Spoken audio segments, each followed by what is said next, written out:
Hello everyone, welcome to शिक्षक prep. तो friends, BPSC TRE 3.0 री एग्ज़ाम को लेकर एक फिर से आपका अपडेट सामने आ चुका है और ये एक अच्छी चीज़ है आपके लिए। आप एक गुड न्यूज़ इसको मान सकते हैं।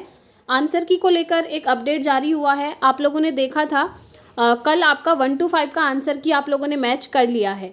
अब देखिए 6 to 8 की आंसर की हुई जारी। जी हाँ, इसको लेकर बहुत बड़ी अपडेट है आप सबके लिए और ये गुड न्यूज़ है।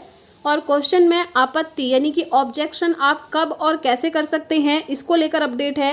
कौन कौन से प्रश्नों पर आप आपत्ति करेंगे और साथ ही साथ यहाँ पर हम बात करने वाले हैं फ्रेंड्स 9, 10th और 11, 12th की आंसर की ये कब आने वाली है, तो इसको लेकर भी हम डिस्कस करेंगे। तो चलिए सारी चीज़ों को हम 1 by 1 डिटेल में समझते हैं। बने रहिएगा वीडियो में एंड तक। तो देखिए यहाँ पर टीआरई 3 आज जारी होगी वर्ग 6 से 8 की आंसर की। तो 6 to 8 वालों के आंसर की आज जारी होने वाली है। तीसरे चरण की शिक्षक नियुक्ति परीक्षा के मध्य विद्यालय शिक्षक श्रेणी कक्षा 6 से 8 के लिए ली गई परीक्षा के प्रश्न पत्र का औपबंधिक उत्तर बीपीएससी शुक्रवार को अपलोड कर देगा। आप जानते हैं आज ही है शुक्रवार यानी कि फ्राइडे। आज ऑफिशियल वेबसाइट पर आपकी आंसर की अपलोड कर दी जाएगी बीपीएससी की तरफ से, जिसे अभ्यर्थी शाम से देख सकेंगे, यानी कि आज इवनिंग से आप देख पाएंगे। सूत्रों की माने तो इस पर आपत्ति के लिए 8 सितंबर तक का समय मिल सकता है। देखिए आज आपकी आंसर की जारी होगी, ठीक है। उसके बाद आपको 8 सितंबर तक टाइम मिल सकता है क्वेश्चन चैलेंज करने का। लेकिन देखिए फ्रेंड्स 1 to 5 की जब आंसर की आई थी, एक दिन पहले आई है, आप जानते हैं ऑफिशियल वेबसाइट पर। एक तो आपको आंसर की देखने को मिली थी, साथ ही साथ इन्होंने एक नोटिस भी दिया था। सेम उसी तरीके से आज भी होगा। 6 to 8 की एक आंसर की आएगी, साथ में एक नोटिस रिलीज़ करेंगे। उस नोटिस में क्या चीज़ होगी? नोटिस में यही होगा कि आपकी आंसर की आ चुकी है और इतने दिन का टाइम आपको मिला है क्वेश्चन चैलेंज करने का, ठीक है। इस डेट के अंदर अगर आप चैलेंज कर लेते हैं तो ठीक है, अदरवाइज़ अगर आप बाद में करते हैं तो वो चैलेंज आपका एक्सेप्टेबल नहीं होगा। ये नोटिस आपको देखने को मिल जाएगा, जैसे कि 1 to 5 वालों के लिए भी ये आया हुआ था। अब अगर 1 to 5 की हम बात करें तो यहाँ पर क्वेश्चन चैलेंज करने के लिए आपको सिर्फ 4 डेज़ का टाइम मिला हुआ था। अब देखते हैं 6 to 8 में भी क्वेश्चन चैलेंज करने के लिए आपको लगभग ऐसे ही देखने को मिलेगा, 4-5 दिन का टाइम मिलेगा जिसमें आप क्वेश्चन चैलेंज कर सकते हैं, ठीक है। माध्यमिक शिक्षक कक्षा 9 से 10 का प्रोविजनल आंसर की 1 सितंबर को निकलेगी। अगर 9, 10th की बात करें तो जो इनकी आंसर की है वो कब आएगी? 1 सितंबर को।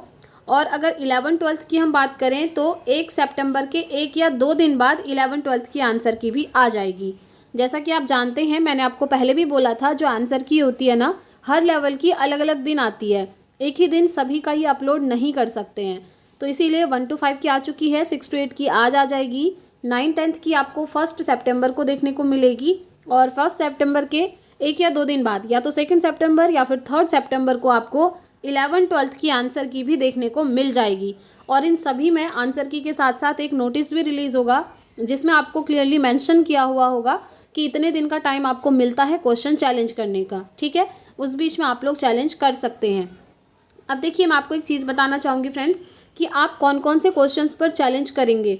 ऐसा आप मत करिएगा कि जैसे कोई क्वेश्चन है उन्होंने आंसर की में दिया है, जैसे सपोज़ करिए क्वेश्चन नंबर 4 का आंसर उन्होंने दे दिया बी, ठीक है, लेकिन आपको लग रहा है कि इसका आंसर होगा सी। बस आपको लग रहा है, लेकिन आपके पास कोई प्रूफ नहीं है, ऑथेंटिक प्रूफ नहीं है, तो आप उसके लिए चैलेंज मत करिएगा, कोई फ़ायदा नहीं है, आपका मार्क्स नहीं बढ़ेगा, ठीक है। लेकिन हाँ, अगर आपके पास कोई प्रूफ है एनसीईआरटी या एससीईआरटी बुक से, तब आप उस क्वेश्चन के लिए चैलेंज कर सकते हैं। वैसे 1 to 5 वालों के बहुत सारे कल कमेंट्स आ रहे थे कि हमारे इतने मार्क्स बन रहे हैं पीआरटी में, क्या हमारा सिलेक्शन हो जाएगा। कुछ लोगों का कहना था कि 3 क्वेश्चन मुझे ऐसे मिले हैं जिनमें मुझे चैलेंज करना है, तो क्या हम कर दें।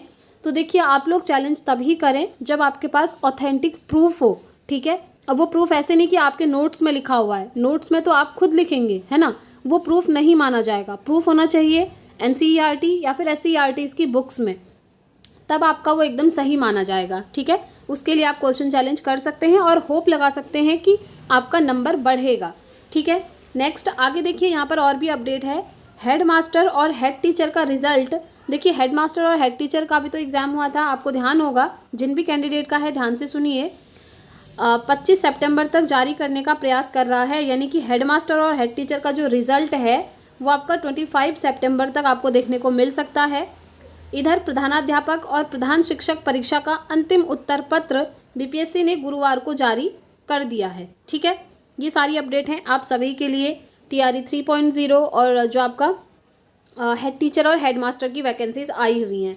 अब देखिए, क्योंकि आपका ये प्रोसेस बहुत फास्ट हो रहा है अब, और कल जो आंसर की आई थी उसमें से किसी का भी ये कमेंट नहीं था कि ये आंसर की गलत है। ठीक है, आंसर की बिल्कुल सही थी, लेकिन पहले जो आपका OMR इन्होंने जारी किया था उसमें गड़बड़ी देखने को मिली थी। अब आप में से बहुत सारे स्टूडेंट्स का ये भी कमेंट्स आ रहा था कल कि आंसर की तो हमारी आ गई है, लेकिन पहले जो इन्होंने OMR शीट दी थी वो हमने डाउनलोड करके नहीं रखी और अभी इन्होंने उसको ऑफिशियल वेबसाइट से रिमूव कर दिया है, तो हम कैसे मैच करें कि हमारे कितने मार्क्स बन रहे हैं। विदाउट OMR शीट आपको नहीं पता चल सकता कि आपके कितने क्वेश्चन सही हैं।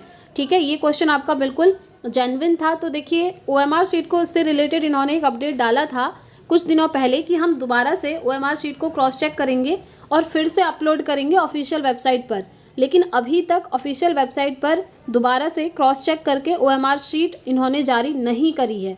अब देखते हैं कब वो जारी होती है। जैसे ही कोई ऑफिशियल अपडेट आता है फ्रेंड्स, तो आपको इस चैनल से इन्फॉर्मेशन दे दी जाएगी। ठीक है, इसलिए चैनल के साथ ज़रूर जुड़े रहिएगा। साथ में आप मुझे टेलीग्राम पर भी फॉलो कर सकते हैं। टेलीग्राम का लिंक आपको इसी वीडियो के नीचे डिस्क्रिप्शन बॉक्स में मिल जाएगा।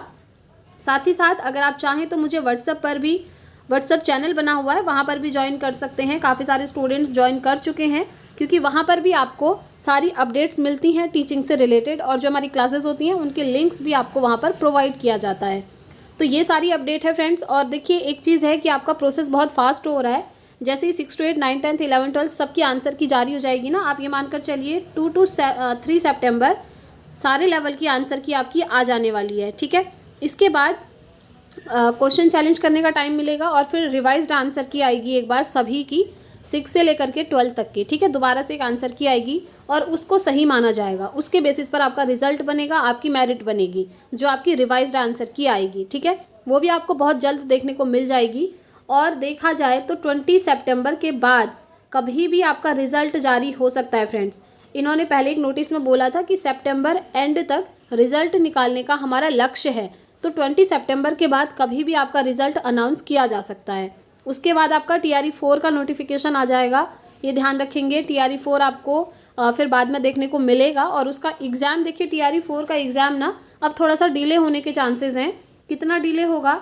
दिसंबर 2024 से जनवरी 2025 के बीच में आपका एग्ज़ाम होगा। जी हाँ, इससे ज़्यादा डिले नहीं होगा। और मैं तो कहती हूँ फ्रेंड्स, ये अच्छी चीज़ है कि थोड़ा सा डिले हो रहा है, क्योंकि आप लोगों को पढ़ने के लिए थोड़ा सा टाइम मिल जाएगा। देखिए, बहुत सारे कैंडिडेट्स कहते हैं कि एग्ज़ाम डेट नहीं आ रही है, एग्ज़ाम नहीं हो रहा है, ये नहीं हो रहा है। इस चीज़ से बेटर है कि आप लोग अपनी प्रेपरेशन को बूस्ट करिए, क्योंकि देखिए, एग्ज़ाम आपका होना है ये तो कंफर्म है, या तो दिसंबर में होगा या जनवरी में हो जाएगा। अगर आपके पास 3-4 महीने टाइम मिल रहा है तो ये आपके लिए ही अच्छा है। अपनी प्रिपरेशन को आप यहाँ से बूस्ट कर सकते हैं। ठीक है, तो आप अपनी प्रिपरेशन करते रहिए। जिन्होंने भी TRE 4.0 का एग्ज़ाम देना है, और एलिजिबिलिटी क्राइटेरिया वगैरह मैंने आप लोगों के साथ शेयर ऑलरेडी कर दिया है। और अगर हम एक चीज़ है TRE 3 का डॉक्यूमेंट वेरिफिकेशन की एक बार बात करें, तो देखिए, TRE 3 के डॉक्यूमेंट वेरिफिकेशन के लिए आप लोग रेडी रहिएगा। कभी भी आपका नोटिस आ सकता है डॉक्यूमेंट वेरिफिकेशन को लेकर के, और इसके लिए आप अपने सारे डॉक्यूमेंट्स को रेडी रखिएगा, क्योंकि अगर डॉक्यूमेंट्स रेडी नहीं होंगे तो फिर आपको बाहर कर दिया जाएगा। ठीक है, जो अदर स्टेट वाले हैं, बिहार को छोड़ करके अदर स्टेट वाले, उनके CTET में 90 मार्क्स होने चाहिए। और एक चीज़ ध्यान रखिएगा, अगर आप जैसे 6 to 8 में आपने मैथ साइंस के लिए एग्ज़ाम दिया था और आपका सिलेक्शन हो गया, तो जो आपका CTET है ना पेपर 2, वो आपका मैथ साइंस में ही क्वालिफाई होना चाहिए। क्योंकि पिछली बार TRE 2 में बहुत सारे कैंडिडेट्स ऐसे थे जैसे जिन्होंने क्या किया था, मैथ साइंस 6 to 8 में उनका सिलेक्शन हो गया, लेकिन उनका जो CTET पेपर 2 था वो SST से क्वालिफाई था, तो फिर उनको बाहर कर दिया। तो इस तरीके से मिसमैच नहीं होना चाहिए। आपका सब्जेक्ट कॉम्बिनेशन, आपका एग्ज़ाम का ये कॉम्बिनेशन, ये सब सही होना चाहिए, अदरवाइज़ आपको भी बाहर कर दिया जाएगा फ्रेंड्स। तो इसीलिए पहले एलिजिबिलिटी क्राइटेरिया को जानना ज़रूरी होता है, उसके बाद ही आप लोग फॉर्म फिल करिए। तो TRE 4 का एग्ज़ाम जितने भी स्टूडेंट्स देने की सोच रहे हैं, सबसे पहले आप एलिजिबिलिटी क्राइटेरिया और कौन कौन से डॉक्यूमेंट्स चाहिए इनको देख लीजिएगा। ठीक है, वीडियो का लिंक आपको डिस्क्रिप्शन बॉक्स में अवेलेबल हो जाएगा, वहाँ जाकर आप एक बार गो थ्रू हो जाएंगे तो आपको ये क्लियर हो जाएगा कि येस, ये डॉक्यूमेंट्स चाहिए और मेरा क्वालिफाई है। ठीक है, तो आज की वीडियो में यही इन्फॉर्मेशन थी फ्रेंड्स। अगर आपका कोई अदर क्वेरी है तो आप मुझसे कमेंट बॉक्स में पूछ सकते हैं, और जैसे ही आज आपकी आंसर की जारी होगी, ऑफिशियल वेबसाइट पर आ जाएगी, तो आपको वीडियो के थ्रू इन्फॉर्म कर दिया जाएगा और आंसर की आपको टेलीग्राम पर शेयर कर दी जाएगी। ठीक है, तो इस वीडियो में इतना ही रखते हैं फ्रेंड्स। मिलते हैं नेक्स्ट वीडियो में नेक्स्ट अपडेट के साथ। Thanks for watching.